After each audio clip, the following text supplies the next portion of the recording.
Bellagio! I'm here with Roberto, and welcome to a spooky episode of User Friendly. Ooh!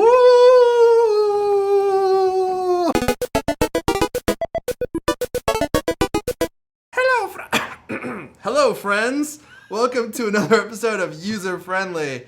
I'm your host, Erfon Elijah. I'm here with my friend Roberto Hoyos. Hello. From Throwboy.com. Throwboy.com. Not Throwboy, but User Friendly.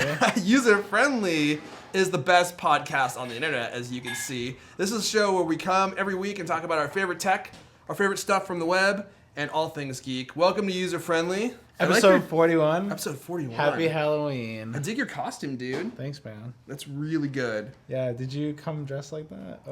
Yeah, the mustache has been around for a while, as you all know.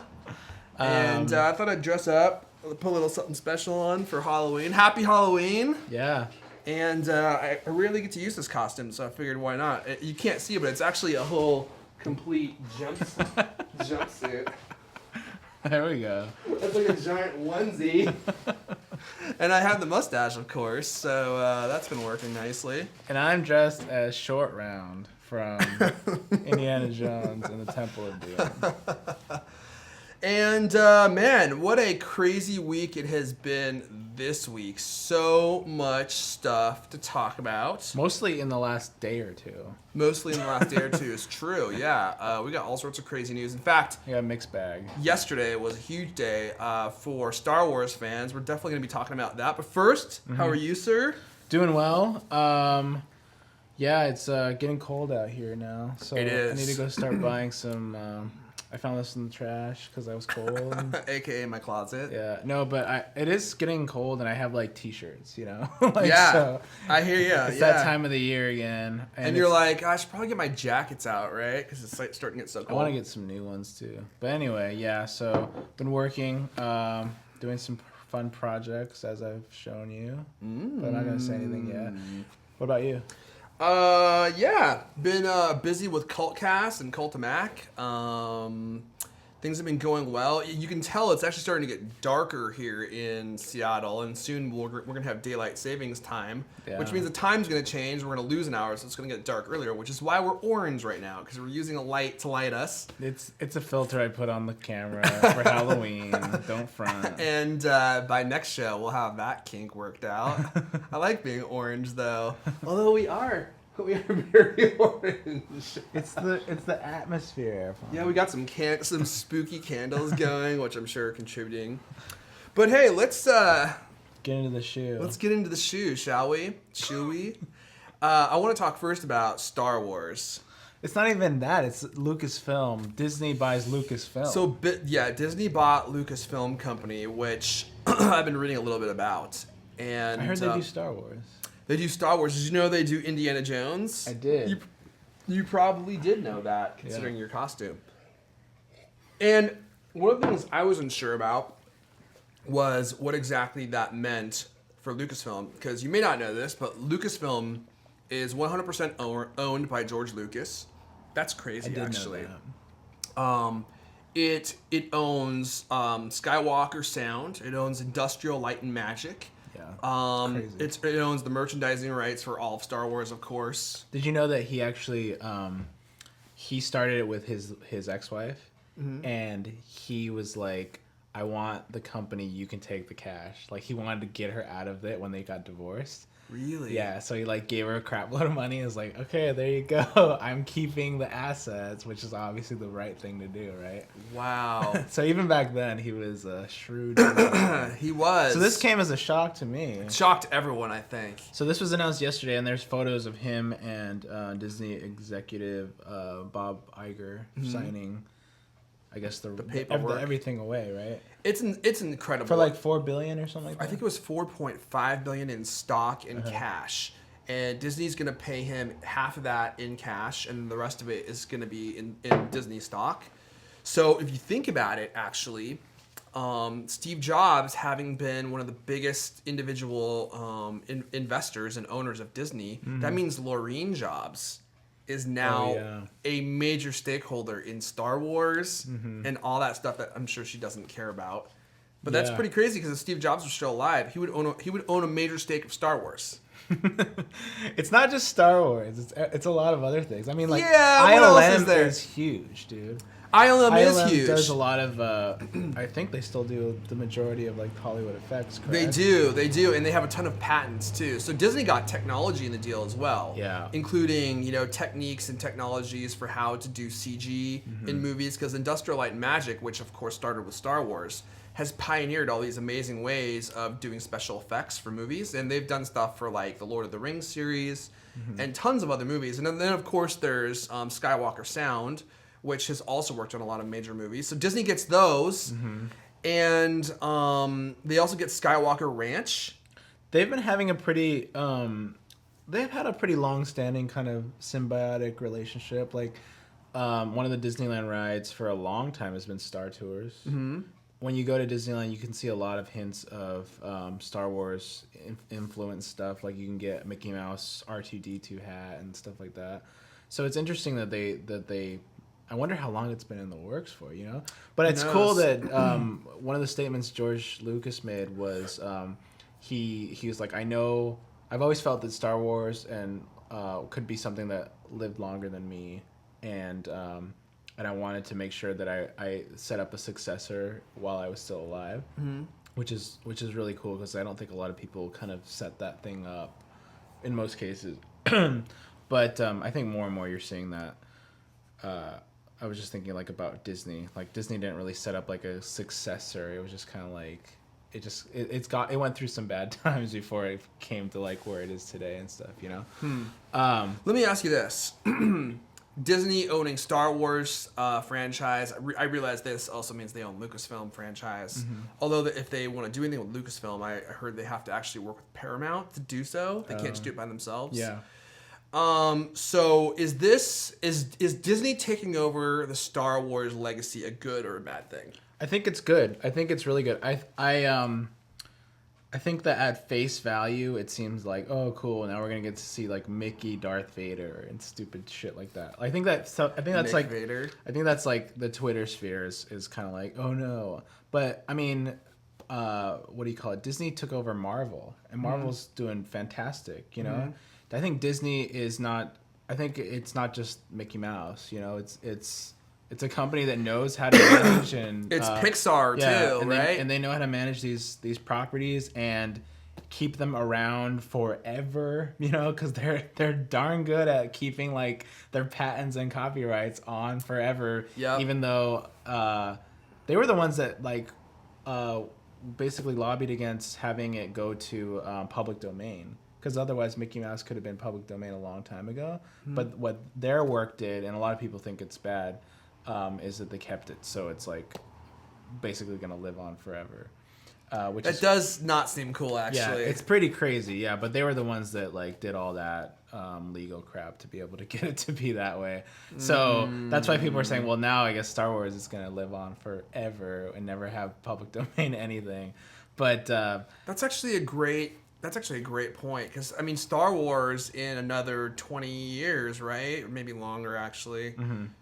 No, 25 years maybe. It came out, 1978? It's been extended, though. Like, it's been extended, I think, to, 100 years. And then, if there's, an heir that could still take it over, it's been extended to, weird other... It's bullcrap. I think these things should expire. But yeah. In any case, so you think it's a good thing? I think it is, because one of the points that even Lucas made was that I think it should be passed on to another generation of filmmakers. And as we all know, the 1, 2, and 3 of Star Wars...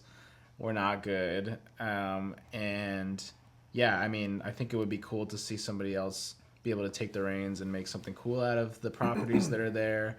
Like I said, I think they're doing a great job with Marvel. It's not like they went in and changed everything about it. They didn't change anything about Pixar. These entities can keep going on their own.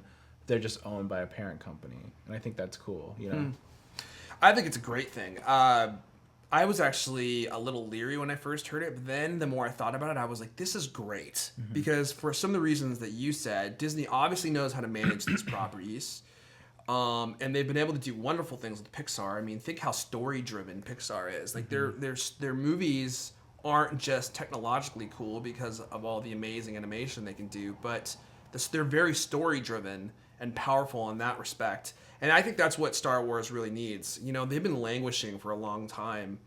And I really respect George Lucas for recognizing that he's not passionate about this anymore. Mm-hmm.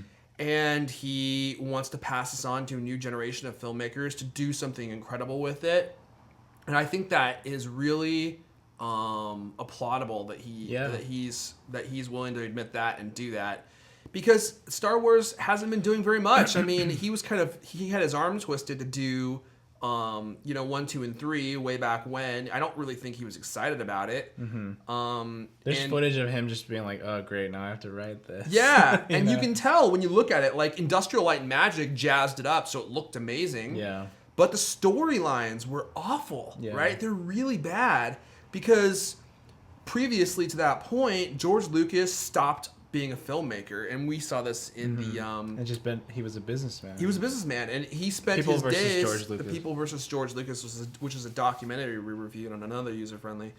He had become taken over by running the business of Star Wars, and it's unfortunate because he was such a good idea guy and movie creator, and when he had to do the new Star Wars, he was just so huge that he was able to do whatever he wanted, and he didn't really run these ideas by other people. Yeah, nobody was going to be like, I don't think you should do that, Mr. George Lucas. Yeah. So they ended up being not as good as they could have been, and he even tried to give the task of making these movies to Steven Spielberg. The rumor is, and Spielberg was like, I can't do this. This is your thing. Like, you need to make these. If anyone is going to make them, it needs to be you. Yeah. Which I don't think is true, but Steven Spielberg obviously didn't want to do it. So I'm expecting huge things. I mean, this could be amazing. We could get like a Star Wars theme park. Think how cool that would be. Yeah. We could get new movies that are made by talented writers and screenwriters, right? Disney's going to own Industrial Light and Magic, which is going to make their movies better, and it also means that Star Wars movies are going to maintain that high level of production. Yeah. I think this is good for everyone. It makes perfect sense. The more you think about it, you're like, Disney is already in this world. Yeah. And George Lucas, he's tired, and he's been tired for a long time. So it's like, give him the money. And now, actually, I just saw an interview with him. This is cool because this opens up George Lucas to become a filmmaker again. Because he's going to be I was just thinking about. A creative consultant for Star Wars, which is good. He's a consultant, but he's not making the main decisions. Mm-hmm. So he can kind of help craft the spirit of the movies. But he's already said he's going to get back to making movies because now he's free to do that. And he's not running, all these different businesses all the time. Yeah. So all in all, I think it's really, really amazing. I think it's a great move. Yeah, and to your point about him being able to make movies again, that reminds me of Stan Lee, the creator of all the famous Marvel comic characters like Spider-Man and the Hulk and Avengers and all that. When Marvel started to get like really big, and he like got promoted from being a writer and creator guy to the president of Marvel, and he was just like, I hated it because I was just doing meetings all day. You're mired in the work of running a business. Yeah, and it's just like I couldn't imagine myself really wanting to do that role either. I mean, there's a lot of people that, with the exception of some people like Steve Jobs, where he can be a very good manager and still have like this creative outlet with Apple, or had it. There's not that many. Like even like Kevin Rose didn't want to run Dig. He wanted to do the idea part of Dig and have other people run it, you know what I mean? So I could relate to that 100%. And in that documentary we were talking about, it said that he basically like, it just happened, that Star Wars ended up being huge and it resonated with so many people all over the world, and then it forced him into that role, instead of it being like something that he had this brilliant idea to make this giant franchise. It wasn't really like that. There's no way he ever could have imagined that. I do think there are some bad things that are going to come from this, and I hope that I'm not right on this, but the Star Wars franchise has had a lot of fan films and that type of thing. Yeah, right. Disney is notorious for protecting their intellectual property. Oh, right. I could see them being like, that's done, right? Like, you're not going to use the Star Wars name. You're not going to be making fan films. That could be, yeah. Like, you're not going to be doing any of that without Disney's express written permission. Yeah, that's true. Or Mickey Mouse is going to come put something in your rear. I could see that, too. I don't think that they're gonna ruin anything about it. You know, I don't think that they're gonna inject Disneyland, Disney, Mickey Mouse, Goofy into Star Wars. I don't either. You know, like that's so stupid. Why would they do that? Yeah. They want to make money off this, not kill it. Yeah, and Disney doesn't. I mean, Disney isn't just that. I mean, when we hear the name Disney, a lot of people think of the theme parks and Mickey Mouse and all that, and cartoons and family-friendly stuff. But they do a lot of stuff beyond that. I mean, they own ABC. You know, like they have the Disney Channel, which does its own thing. I mean, like they have a lot of things. You know. Yeah, they're definitely diversifying. They're not just about cartoons anymore. Yeah. So. I think it's really cool. The one of the things I'm excited about most is the fact that we are going to get more Star Wars movies. I know people are like, oh, dude, don't ruin it anymore. I mean, the last 3 How can you ruin it were anymore? not great, right? Yeah. I mean, we have an opportunity here to get really well-told stories in the Star Wars universe. And one of the things that Bob Iger was saying from Disney was that Star Wars has this huge universe that they can draw from. And that's exactly what I was saying yesterday. I was talking to our friend Aaron. I mean, think of how big the Star Wars universe is. All the characters, all the planets, all the things that you could do inside that world. And you could create TV shows and movies. And there's all sorts of stuff that George Lucas just wasn't going to do. Right. It was just sitting there, you know, and it's merchandised every year. It's like they sell merchandise every year, but you don't actually get any cool films. Yeah. We haven't had a new Star Wars film since what, 2002? Was it the last one? Sounds about right. Because I think the first Star Wars came out in 1999, and by first I mean Episode 1. I think that was 1998 or 1999, and then they were every couple of years after that we got a new one. So they announced at least one new Star Wars, Episode 7. So it's the continuation of where the original Star Wars series ended by 2015. So that's cool. Only 2 years away. Yeah, that's really cool. 3 years away, maybe the end of 2015. They don't have a director yet, right? They haven't announced anything else that I've seen. Yeah, but that's cool. I mean, like, yeah, it would be nice to see something like really well done. You know, like I mean, I'm thinking of the new Star Trek. Like that was a really good movie. The new Star Trek was great. You know, and like think of how they could do like a modern day, what do you call it, Star Wars. Yes, I mean, and they wouldn't be cheesy because like. I hate it when movies do prequels, right? Because I hope they don't they're not gonna reboot it. I don't think so. Yeah. But I guess my point was like, you know, when a movie does a prequel and the technology is increased so much that you're just like, what is this? Like, you go watch the original movies and it's from the 70s. Everyone's wearing costumes, and then you have this supercharged Yoda in the older Star Wars, right? And he's super CG and everything's amazing. I hate it when companies do that. So now we get to see newer Star Wars with better technology. It's gonna be so awesome. I mean, just like your example with Star Wars, where it got Star Trek. Thank you. Like the older Star Trek movies were cool, but like the new Star Trek had so much amazing CG in it. The ships were amazing. The fights in space were incredible. The CG had just excelled to a level that we've never seen before in the Star Trek series. So hopefully, we're not gonna look back and be like, it's like the People versus George Lucas, where they're like all stoked, like, how could it be bad? It's gonna be so awesome. That's right. And then they're all deflated right after. And they all come out. One guy shoved a sword through his stomach in the parking lot and died. Another guy swallowed a cyanide pill. People were weeping in the streets. It was terrible. I keep talking about Star Wars, but let's move on. Okay. Because we got some other big news this week, and that is some Apple news, and that is a little shakeup. Yeah. Shake up on the apple tree.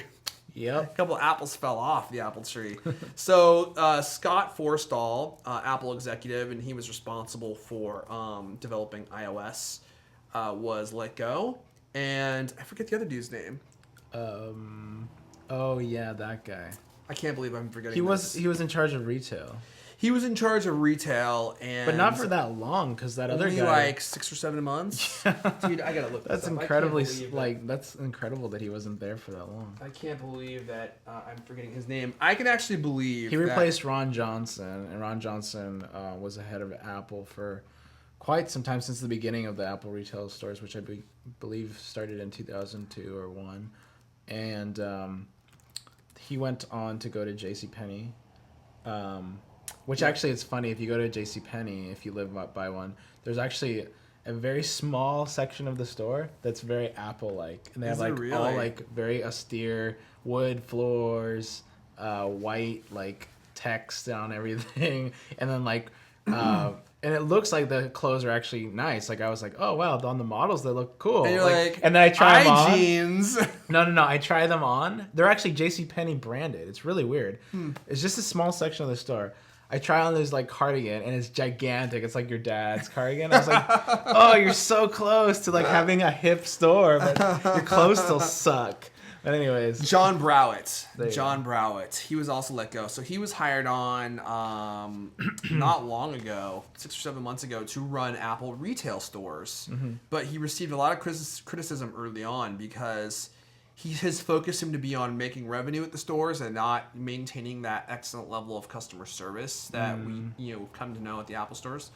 And he was laying off employees and trying to make the stores more profitable. Well, they let him go. That's good. So that's a good thing too, because when I heard his tactics for increasing revenues at Apple stores, I was like, who is this guy? Like, he doesn't get the Apple philosophy. Yeah, and that's a bad move if because then they can end up being like a Best Buy type of vibe, you know. It's easy to go for that short-term cash, right? Yeah. And you're like, oh, I'll lay people off. We'll have fewer employees in store. But then over time, customer service starts to decrease. People aren't, you lose that reputation that you have of providing excellent customer service. And arguably, that's one of Apple's best marketing strategies, right? Like, that experience you have when you go into an Apple store makes you want to buy Apple products. So they need to keep that tip top. But let's talk about Scott Forstall. Before I say that, I was just going to say, I do like the fact that Apple is very unlike any other company where if they see things that are wrong or they need to trim the fat, they will. Yeah. They're not going to keep an executive in there for like 3 years, just because. Yeah, I was thinking that same thing. I was like, man, they saw a problem, boom, like they went for it. Especially with Scott Forstall. So he has been doing a great job with iOS, and he's actually been around forever. I just learned this recently. He was an original employee from Next, Steve Jobs' company, and he came over with Jobs when Apple acquired Next. He must have been hired to work at Next because I've seen like images of the founders and he's not one of the founders. So. Oh really? But anyway, yeah. Okay, so maybe he was just one of the employees, but he's been in Apple for 10 or 11 years, maybe 12 years actually. And one of the reasons why I think this is a big deal is, Scott reportedly didn't have a great relationship with other Apple executives, and that was one of the reasons why he was let go. But in letting him go, they've divvied up his responsibilities to Bob Mansfeld and the hardware engineering guy, and they've given him, I think, Siri and Maps. Was that him they gave it to? I think they might have given that to Eddie Q. But Johnny Ive is heading up a new division at Apple that's going to be responsible for the look and feel of not only the hardware but also software. Yeah, so UI and everything like that. UI and stuff like that. And that's a big deal because Scott Forstall was previously doing that with software. And he was really big into skeuomorphism, right? So making digital products look like real tangible objects. So like the leather-bound calendar application, the reel-to-reel thing, and the podcast app. And Johnny Ive reportedly hates that. And he wants things to be much cleaner and more simple. So we very well might see with this move the end of skeuomorphism in Apple design products. Do you think that's a good or a bad thing?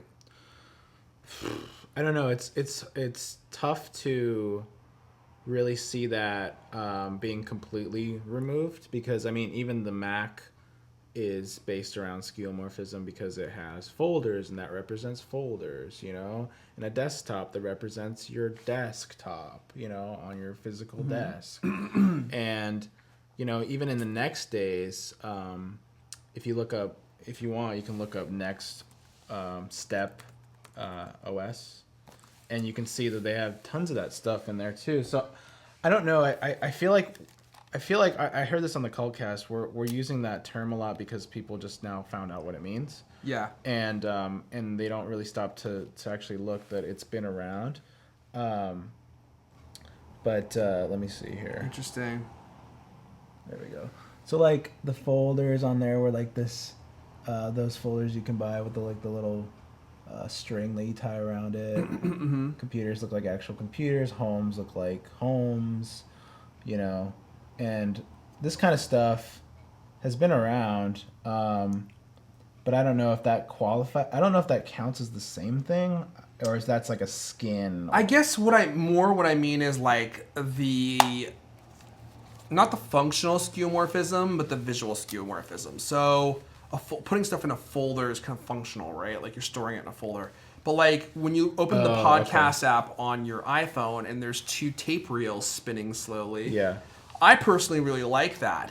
But what does it do? It doesn't do anything functionally. It just makes it, I guess, one of the arguments is that it makes it feel like the app is something that's more usable, so you don't feel like you're using a computer. Okay. I understand what you mean. Yeah, I think that they just need to be careful that they don't go completely the other way with it, you know, and it turns into the Windows experience where it's just super, super austere, or like the Google experience where it's like Gmail is just like lines of text, you know?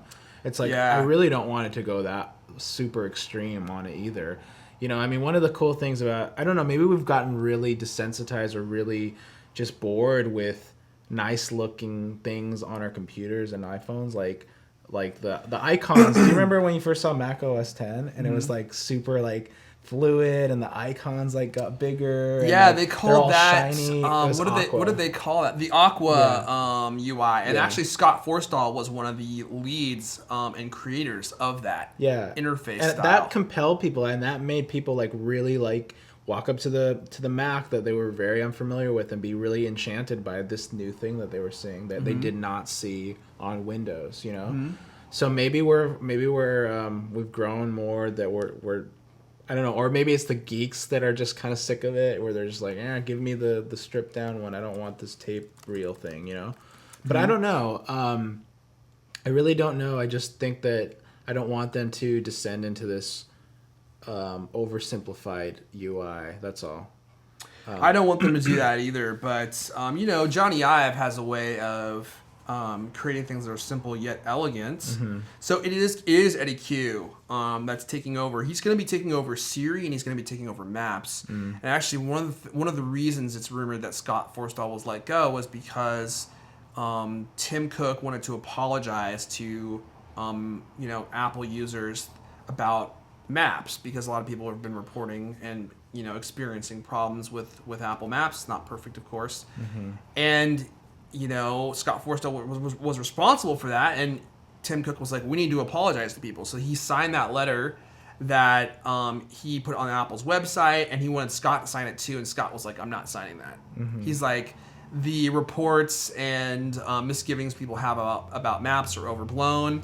Like, I'm not signing that. Maps is fine. And reportedly, Tim Cook was pretty pissed about that. You know, he's like, hey, y'all, I'm hella pissed.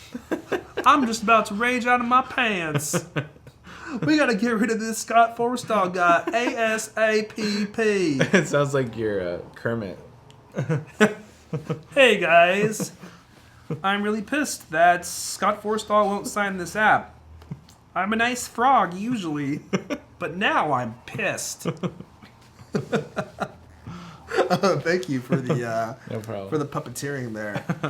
So I don't know, man. It's pretty crazy. I mean, Scott Forstall's been with Apple for a long time. Changes are coming. I think for me, I'm optimistic, because anytime you give Johnny Ive more work, I think that's a good thing.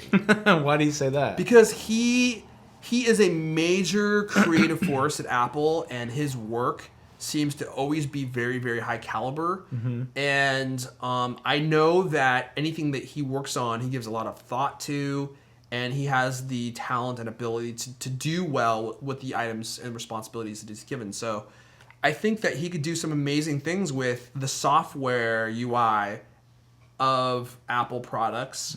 And also, I'm excited to have Eddie Q be working on Siri and Maps, because Maps obviously needs to improve. But honestly, if I had to choose one product that was really terrible between Maps and Siri, it's Siri. Siri is awful. I don't know how Apple can push it as a product that has as high of a value as they say that it does in their software, because it never understands what you're saying. It always gives me inaccurate results. A lot of the features they tout. Insults me. It insults me. It made racial slurs to me the other day about you, which offended me. And you know, basic features that they say are amazing and revolutionary don't work. Like, I swear, I wonder how many people have crashed their cars trying to dictate a text message to Siri. And you're like, Siri, I would like to find pizza places near me. And it's like, would you like to piazza your place near T? And you're like, what? No, that doesn't even make any sense. And you're like driving, trying to like correct this as you're driving, right? You're like, okay, I'm going to be talking to Siri, but you have to read a freaking paragraph every 10 seconds. Yeah. It just doesn't work. So please, Eddie Q, fix it. Put that in your queue. Put that in your Eddie Q. My Eddie Q is already so big. How am I going to fit Siri in this? I was wondering though, like, Johnny's he's a industrial designer. He's not like a UI guy. So like, where does that come in? Well, he'll probably be working with UI guys. He's gonna make like a physical one. He's like, I can only work in physical aluminium, so I need to make a scroll wheel out of aluminium. Every app, you're gonna have a little parchment that scrolls down from the top of the screen. No, like he'll make a scale iPhone so that he can actually figure it out, and then he'll be like, okay, make that in the computer. Make it in the computer. Well, you know, Steve Jobs wasn't a UI guy either, but he had good taste. He knew where they should be heading, and I think that's probably, you know, what Johnny Ive's going to be doing too. Mm-hmm. He's not going to be doing the work himself. The only trouble with Forstall is he has absolutely no taste. Yeah, you're going to be seeing so much better things. And I don't mean that in a small way. I mean that in a big way. I don't get it. He lost me. I'll show you later. Did you have something you wanted to add before we wrapped up here? My iPhone should be here pretty soon. Oh. I got one, ordered it in October. It will be here in about 2 days. So fun. Then I'll get to experience Siri on my first Siri iPhone. Wow, you have never had Siri on an iPhone. No. You have not been missing very much. It's only been one other one there. All I'm saying is you're really far behind and you should be ashamed. Hey, I want to say this real fast before we wrap up. I don't know if you guys caught the latest Late Night with Jimmy Fallon. Did you watch it? I hate that show. You do? You're a loser. So, for all of our New York watchers, hope you're staying out of trouble. Hope your basement's not flooded. Because, you know, Sandy has been attacking New York with a vengeance, right? And they've been losing power. Yeah. So some of the late night shows have been unable to get guests into the studios, and they've been canceling their shows. Well, Late Night with Jimmy Fallon didn't. I was watching it, and I was like, it was really kind of strange because they had guests on, the Roots were there playing, but then like during jokes and stuff, there was like 2 or 3 people yelling and making a hoot and a holler, and I was like, what is going on with this audience? And then they show the audience, and there's no one there. Oh, really? It was just the, you know, production crew of Late Night with Jimmy Fallon. Weird. And they're the ones like screaming at the jokes. It totally radically changed the dynamic of the show, but it was really awesome because it was like just the guests, the celebrity guests, and Jimmy Fallon and the Roots, and they're like walking around like fake high-fiving fans in the bleachers. That's kind of funny. If you can catch it, definitely check it out. Actually, I wanted to show you something funny. I'm gonna go into one last topic, but all right. Let me see here. I just saw this yesterday. 'Cause speaking of late night, Conan O'Brien had this really funny iPad Mini spoof. Yeah. Hopefully, I can find the video. Oh, right here. Okay, this cracked me up. I saw this yesterday. Oh, great. Is this just an ad, or what is this? Oh, I think it's just... It's an 18-second ad. Okay. So let me just say why this ad's playing. This is the first time I've been able to wear my Mario costume and not had to carry around a mustache on a stick, which is what I did last time I wore this costume, because I didn't have a real mustache. Shout out to Real Mustache. Realmustache.com. That's my new website. All right. Apple recently announced its new iPad Mini, and people are wondering if a smaller iPad is really necessary. Well, here's Apple's latest ad, and you should judge for yourself. Wait, this is different. We at Apple are... Oh, not this one. Sorry. Do another vamp again, Erfon. So this mustache, I've had it for like, what, 4 weeks now? Mm-hmm. And it's getting to the point now where it's unknown territory for me. I've just never had a mustache this long, and there's some interesting things that have happening. Because normally when you start growing the mustache, it's like little pube stash, you know? Like when you're in middle school. But this one's growing so long now, it's actually starting to beef out this way because the hairs at the top are probably this long now. And I had my first cold by having a mustache. That was a new experience that I didn't enjoy at all. If you ever had a mustache and a cold at the same time, not a great mixture. If you like Erfon's mustache, leave us a comment on user-friendly shows. Definitely. Facebook. Let me know what you think about my mustache. Okay. My man stash. Finally found it. Okay, because I'm running on mustache comments here. Okay. This is going to have a 20-second ad watch. Oh, come on. I don't hear any volume, dude. I didn't, because I muted it. Why would you mute that? We're trying to hear it. Because it was an ad. Mini. Yeah. And there's an ad out for it. I found the ad for the product. I thought it was a little condescending. Take a look. Spend your money, spend your money, spend your money, spend your money. You will buy anything that we put into the store. No matter how minute the changes are to the previous model. You're just trying to fill the empty void in your sad life. Great note to end on, and so true. I'm just trying to fill the empty void. Hey, if you'd like us to fill your empty void... I have one more topic. Oh, you do? Is that okay? Yeah, sure. All right. Erfon.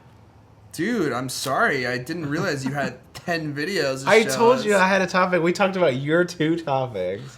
And I was like, these are the best ones. Let's just stick with these. All right. Okay, what do you got? All right. To wrap up, we have this was shown to me by my girlfriend, and it's called Eco ATM. And what it is, it's an actual kiosk that you can go to. I don't know where they are yet, but they're like a red box type of kiosk, right? Mm-hmm. And you can actually put your phone on it, your cell phone. It will scan it and determine how much it's worth, and then it will cash out and pay you right there and then. Oh, interesting. Which is pretty cool. So I wanted to watch a little bit of the video so I could show you what it's about. Can I get my device back? No. Eco ATM provides a quick, convenient way for consumers to sell their used electronics for top dollar and receive instant cash in return. Eco ATM's large, easy-to-use touchscreen guides users quickly through the process. First, select the type of device you'd like to sell or check for best Your pricing. iPhone is Eco worth ATM uses $1. advanced machine vision and artificial intelligence to automatically identify and evaluate for instant cash. The first step is to remove any cases, stickers, or other accessories so Eco ATM can accurately identify and evaluate it. Next, place a small, easy-to-remove tracking sticker on the back. Now place the device into the inspection station, where identification and initial price estimates are performed.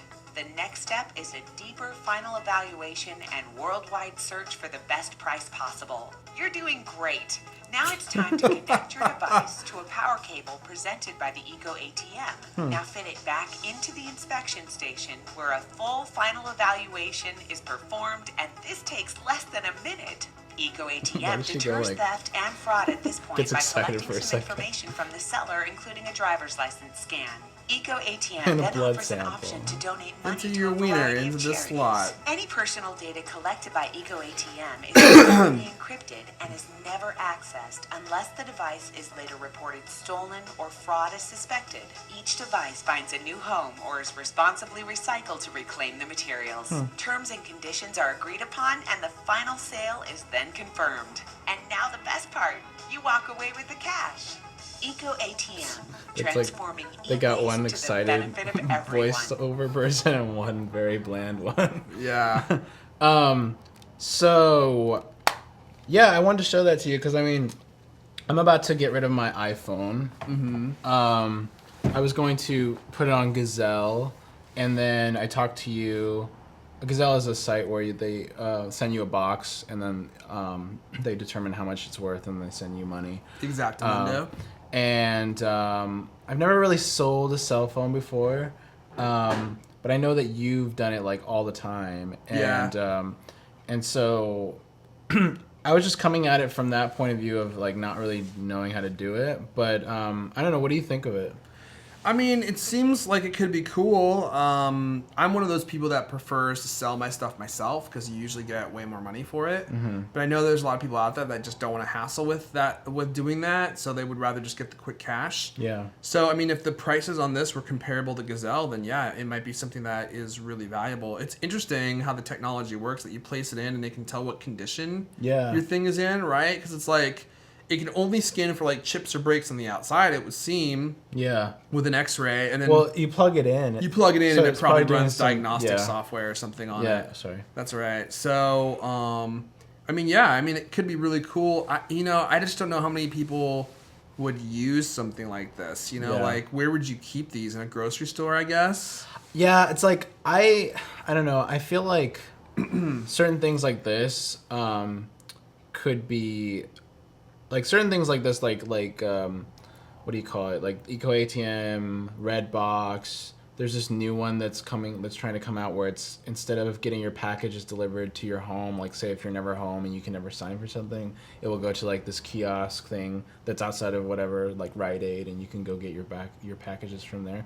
I just feel like those kind of things, like we just need a better postal or like delivery system to take care of these kind of things where I still have to go get in my car, try to track down, go to 7-Eleven and find one of these things to go do it. It's like I'd rather do it via like we'll do it on Gazelle, and then you'll print out a label and you'll just send it. I feel like the convenience factor of those makes me want to do it that way much more. But I do think I guess there are still lots of people that like to go to Redbox and get their DVDs and stuff, and then go back to Redbox and put them in. Yeah, especially if you go to like Redbox on a Friday or Saturday night, and you see a Redbox, there's always people at it. So I think that like I don't know, there's I guess the like people who are I don't know, maybe like techie people I guess, or like more into just I don't want to leave the house, I just want to send it or whatever, because like I feel like we're lazier in some cases. Which is funny because it used to be that you go to the store so that you get something instantly, and now you're like, I don't want to drive all the way to the store. Yeah, like I'll just order it online. Another thing is I think they need to change the name of it. Like Eco ATM makes me think that it's an ATM that's like somehow greener than normal ATMs. Yeah, you're right. It has nothing to do with putting your phone in it and getting money out of it. Like they should change it to like something that is like phone ATM or device ATM or something. Yeah, like phone recycle or something. Yeah, exactly. Yeah. Like the phone sales machine or something. I don't know, anything that doesn't say Eco ATM. But I don't know. I think that maybe it could be cool for those types of people that want to just go up and walk up to a thing and just have it sold. Because we don't have any real solution for that. I still use... what is it called? What's the one that you put your change in and it gives you Coinstar? Yeah, I like to use that. Actually, I use Coinstar too. I like it. So yeah, I feel like it has its place. Like maybe if it was in the grocery store, I'd check it out and see how much I could get for my phone. Sure, why not? But yeah, I'm from the point where I'm just like I'd rather have someone else do it. I'll pay the fee for them doing it. I don't really want to meet up with Home Dude over at the Starbucks. That's funny. I don't mind doing that at all, especially because you have a Starbucks like 100 feet from your house. Yeah. But like, it's not that. It's just I don't really feel like. I guess maybe I'll do it for like a laptop, but for a cell phone, I feel like I haven't done it enough to know how to do it. So I'm like, is it wiped off? I know for a fact how to wipe off a computer. Which is funny because wiping your computer is way harder than wiping your phone. See, I just don't know how to do it then. Yeah. Because you could literally, on your phone, you can do it with like probably like 3 clicks, and it just wipes the entire thing for you. Oh, okay. You can even do it from MobileMe if you wanted to. The remote. Or I'm sorry, not MobileMe, but iCloud. Yeah. Or Find My iPhone. Yeah. iCloud. Yeah, you could do it that way too. Yeah, there's all sorts of easy ways to do it. But yeah, I mean, I get that. There's a lot of people out there that just don't want to hassle with it. Mm-hmm. I like to make the extra money, so I'm willing to do it. Did you know that Amazon does one too? A trade-in thing? Yeah, but theirs seems to be abysmally bad as far as price goes. Oh, really? Oh, I saw some haven't of the. checked, Oh, so. you haven't? They've integrated into their site. So if you're looking at an item, it's like you could, if you have this device to sell, we'll give you a gift card worth $3.20. And you're like, what? Really? Oh yeah. I mean, let's go to the iTunes page or the Amazon.com. Let's see here. So like if you were iPhone. buying an iPad or whatever, or iPhone. So let's look at an iPhone 4. Okay. So, oh, it's not showing up now. Oh, this thing. Oh yeah, there you go. So you want an iPhone 4? What are you selling there? If you An sold an iPhone 4, you get $170 for it. Gift card, yeah. That's normal though. Is it? Yeah. I don't know what iPhones are worth. Wouldn't it be that because you well, I was gonna get, what was it? Yeah, I was gonna get like 170 or. Wait, what was it? Yeah, it was right. It was like actually less on Gazelle. I was gonna get like 140 for my iPhone. Well, you 4. probably would get 140 here too. This is for up to 170, so it would probably have to be perfect. Yeah. Like it's in the box. I never took it out. Yeah. Okay, 170. Oh, you placed a call. It's 50. It's 50 you then. slid to yeah, unlock. Yeah. Oh, you touched it. You didn't make a call on it, did you? Oh, it's worth $5. Gift card only. Yeah, that's the other thing is then you're ending up spending money right there, right? Yeah, but if you use Amazon as much as I do, that's one of the things I like about Coinstars. They charge a fee to count your change and give you a check. But if you just get an Amazon gift code, then they don't charge you any fees. Of course, I have once got $40 back on one of those things, and I lost the slip. Gone. They keep the money. See, I use Amazon a lot, but it just depends on like if I'm in need of something. You know what I mean? Like, would I rather have the cash to go buy groceries, or would I rather buy the cash to peruse Amazon and be like, yeah, I guess I do need that hammock. You know, it's like, Yeah, That's I the thing. really do need that hammock, that banana hammock. That's what I need. so Cool. So yeah. I think that's it, dude. Awesome. As I was saying before, if you'd like us to fill your void that you have, make sure you subscribe on iTunes. That's just search for User Friendly Show on iTunes. And of course, you can always watch every episode on YouTube. That's youtube.com/User Friendly Show. And next week we're gonna have a Netflix watch. Yeah. So we were trying to do this new thing now where we do movie reviews for things that are on Netflix. But we want you guys to watch them before we review them so that you kind of go through it with us. So next week we're gonna be watching Jiro Dreams of Sushi. That's Jiro. And we're gonna be reviewing it over the break that we're on till next Wednesday. We'll be talking about it. So if you want to watch it, it's on Netflix Instant. Jiro Dreams of Sushi. You can watch it on your Xbox, your iPad, Your iPhone. your Surface. Your Android. For the 0 people out there that have a Surface. And yeah, so we'll talk about it next week. Fantastic. Now, if I wanted to hear more about you and Throw Girl, right? Where would I go to do that? Well, you can find all about me on my Twitter. It's just at Roberto Hoyos, ROBERTOHOYOS, and throwboy.com. I am posting a blog post all about the ICEO and how it came from an idea to a product. Cool. So go to the Throwboy blog to check that out. Excellent. And What about you? I'm at Erfon on Twitter, and check out the Cultcast as well. Search for that on iTunes if you're not already listening to that. We are getting up to episode 52 already. Jeez. Well, No, we're no, not 42. No, but we're getting close to 52, which means we've been doing it for a whole year. Yeah, man. Kind of crazy. We're gonna have to do something like big and crazy for that. Also, for cool Apple shirts and stuff, I know Christmas is coming up, holiday season's coming up. Go to MikeTees.com. Check out some of our Apple and geeky t-shirts that we have there. I think that's it. Cool. Thanks for watching, guys. We're gonna see you guys next time. Ding.